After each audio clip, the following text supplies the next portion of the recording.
امریکہ اور اسرائیل کا ہر وقت یہ رہا ہے موقف کہ ایران کو ہم نیوکلیئر ویپن بنانے نہیں دیں گے. کہ اگر یہ سمجھتے ہیں کہ اس سے ایران جو ہے ہتھیار چھوڑ دے گا تو ان کی غلط فہمی ہے. ایران کربلا کو یاد رکھتا ہے اور یہ سمجھتا ہے یہ دوسرا کربلا ہے. آج اس کا حال یہ ہے, کل دوسروں کا بھی حال ہوگا. میں آپ کو بتا دیتا ہوں, کل دوسرے بھی اس میں آئیں گے اور امریکہ ان کو بھی ختم کرنے کی کوشش کرے گا. تو آہستہ آہستہ یہ دنیا کی تیسری جنگ کی طرف چل رہا ہے. تو اس میں سازش ہے امریکہ کی بھی جو ان سے ملا ہوا ہے.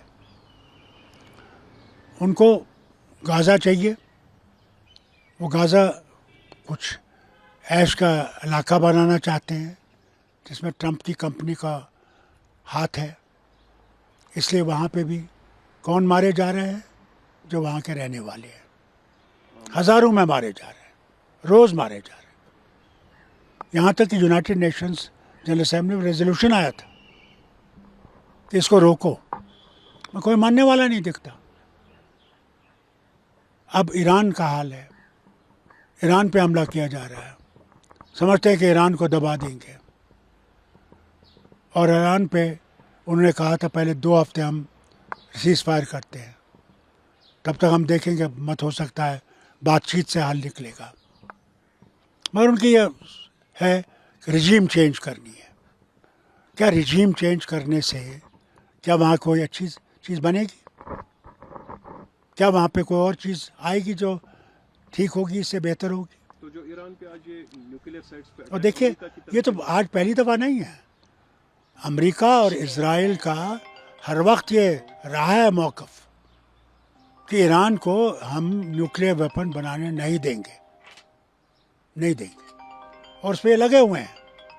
اور آج ثابت ہو گیا کہ ان کا مقصد تو وہی ہے, اور کوئی مقصد تو ہے نہیں ان کا. اسی کو ختم کرنے کی بات کر رہے ہیں. تو میں آپ سے کہوں کہ اگر یہ سمجھتے ہیں کہ اس سے ایران جو ہے ہتھیار چھوڑ دے گا تو ان کی غلط فہمی ہے.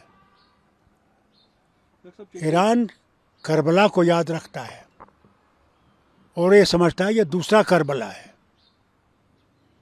جس طرح ان پہ حملہ کیا جا رہا ہے, ایران پر حملہ یہ گردیں مٹا دیں گے, اپنی ہٹا دیں گے, کٹوا دیں گے, جھکیں گے. مگر گردیں جھکائیں گے نہیں.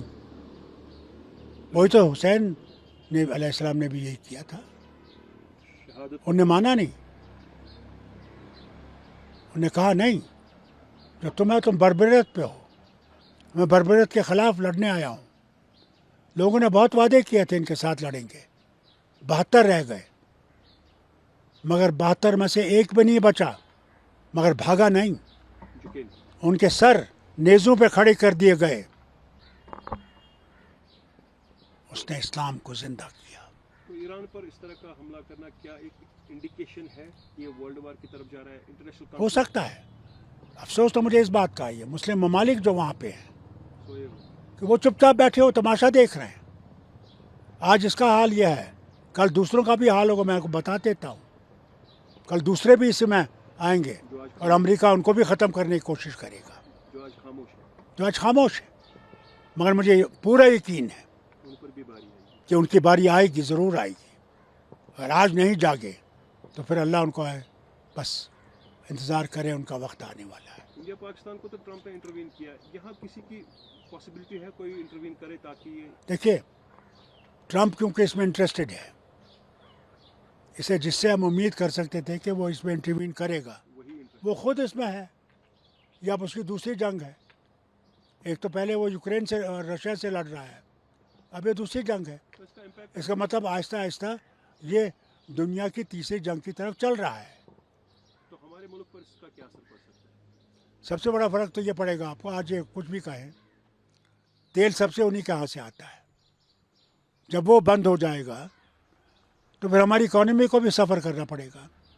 یہ کبھی بھولیے مت, ہم کتنا چلائیں آسمان سے, ہمارے پاس بہت ذخیرے ہیں. ذخیرے ہر وقت نہیں رہتے ہیں, ذخیرے ختم ہو جاتے ہیں. اس لیے ہمیں بھی اپنا کیا خدشات ہیں انڈیا پاکستان کے درمیان پھر سے اس طرح کے کیا پتہ, کچھ پتہ نہیں کیا ہوگا, اللہ جانتا ہے, کچھ کہہ نہیں سکتے. ڈاکٹر صاحب چونکہ ٹرمپ صاحب نے ابھی وہاں کے فیلڈ مارشل کو کھانے پہ بلایا تھا, انہیں جو ان کی پریڈ ہے اس میں ان کے مہمان ہیں. مجھے نہیں پتا وہ کون سی کھیل کھیل رہا ہے. ایک طرف سے ہندوستان کو بھی رکھا ہے ہاتھ میں, پاکستان کو بھی ہاتھ میں رکھا ہے. کیا پتا وہ کیا کرنا چاہتا ہے.